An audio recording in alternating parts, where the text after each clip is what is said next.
बे समाव मोनसे बिग ब्रेकिं निउज गसाइगावनि मा महामाया मन्दिराव खावनाय जाथायाव लोब्बा थानाय दुथां सिखावफोरखौ बे समाव पुलिसा हमनो हाबाय।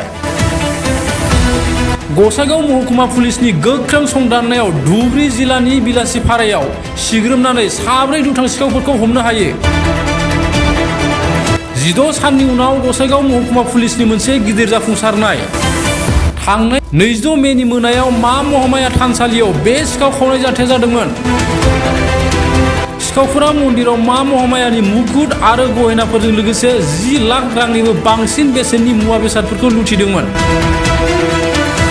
क'क्राझारनि उफ्रा पुलिस क्राइम सामलायगिरि फकिराग्राम पुलिस हानजा साइबार टीम आरो महकुमा पुलिस मावख'गिरि हिरेन कुमार डेकानि दैदेननायाव हरसेमानि संदाननानै मन्दिरनि खावनाय बेसादफोरजों लोगोसे 7 सुबुंफोरखौ खानाय जायो।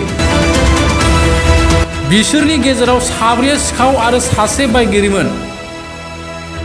बे समाव पुलिसा आरोबाव सोंनाय फिननाय खालामगासिनो दं होनना मिथिनो मोननाय जादों। मा महामाया मन्दिर खावनाय जाथायाव लोब्बा थानाय दुथां सिखावफोरा जाबाय बिलासिपारानि मन्दल आली, सारिउद्दिन आली, मुगल हुसेन, हजरत आली आरो अशरफ आली।